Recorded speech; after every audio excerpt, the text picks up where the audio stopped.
দর্শক বন্ধুরা, রাখির রান্নাঘরে আপনাদের স্বাগত জানাচ্ছি। আজকে একটা নতুন মাছের রেসিপি নিয়ে চলে এসেছি। সাবেকি রান্না সবাই জানে, তবুও আমি আমার মতো করে দেখাবো। কাতলা মাছের ঝোল। কাতলা মাছের ঝোল করতে আমি কাতলা মাছের নিয়েছি একটা গোটা বড় আলু লম্বা করে কেটে নিয়েছি, টমেটো কুচো করে নিয়েছি। এখানে একটা মশলা তৈরি করেছি। নুন স্বাদ মতো, হলুদ, হাফ চামচ জিরের গুঁড়ো, চিনি, 2 চামচ আদা বাটা, কাশ্মীরি লঙ্কার গুঁড়ো 1 চামচ, 2টো কাঁচা লঙ্কা নিয়েছি, আর ধনে পাতা কুচি। তো দেখুন আমি কিভাবে রান্নাটা করি। প্রথমেই কড়াতে আমি পরিমাণ মতন সরষের তেল দিয়ে দেব।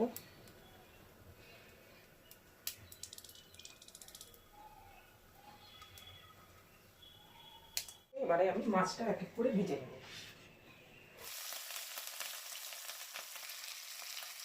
মাছটা একটু ভেজে নিই। আমার ভাজা হয়ে গেছে, এবারে আমি মাছটা তুলে নেব। কড়াতে একটু তেল অ্যাড করব।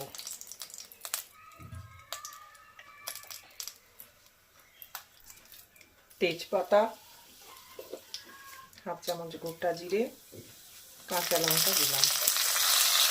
ফোড়নটাকে সুগন্ধ বেরোলে আমি কেটে রাখা আলু এর মধ্যে দিয়ে দেবো। আলুটা একটু ভাজা ভাজা করে নেব।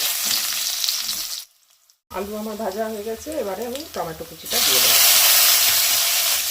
টমেটোটা একটু মজে যাবে, টমেটো থেকে কাঁচা গন্ধ বেরিয়ে যাবে, তখন আমি এক এক করে সব মশলাগুলো এর মধ্যে দিয়ে দেবো। টমেটো আমার হয়ে গেছে। এই পর্যায়ে এখানে তৈরি করে রাখা আদা বাটা, 2 চামচ আদা বাটা আমি দিয়ে দিলাম। বাকি সব উপকরণ আমি এর মধ্যে মিশিয়ে দেবো। মশলাটা যাতে পুড়ে না যায় সেই জন্য মশলা ধোয়ার সামান্য জল আমাদের দিয়ে দিই।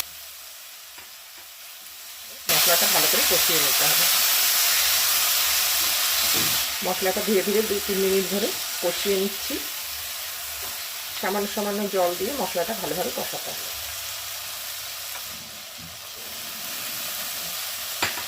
মশলা আমার কষানো হয়ে গেছে বন্ধুরা।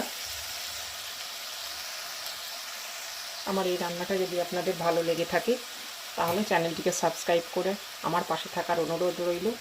লাইক, শেয়ার, কমেন্ট করবেন, বেল আইকনটি টিপে দেবেন, যাতে করে আমি নতুন কোনো রান্নার ভিডিও দিলে সবার আগে নোটিফিকেশান আপনার কাছে পৌঁছে যায়। মশলাটা আমার কষানো হয়ে গেছে, এবারে আমি একটু গরম জল এর মধ্যে দিয়ে দেব। 1 কাপ মতো জল দেব।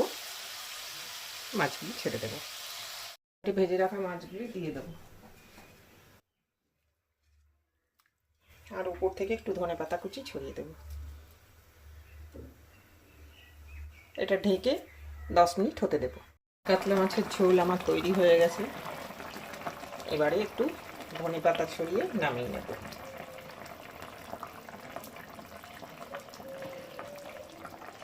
আর একটু সামান্য গরম মশলার গুঁড়ো দেবো, 1 চামচ মতো।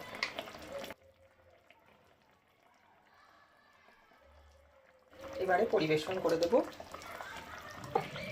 এইভাবে করে দেখবেন, কাতলা মাছের ঝোল গরম ভাতের সাথে অসাধারণ টেস্টি হয়। আজকের মতন ভিডিওটি এই পর্যন্তই। আবার ফিরে আসবো অন্য কোনো দিন অন্য কোনো রেসিপি নিয়ে। সবাই ভালো থাকবেন, ধন্যবাদ। কাতলা মাছের ঝোল পরিবেশন করে দিয়েছি গরম ভাতের সাথে, অসাধারণ টেস্টি।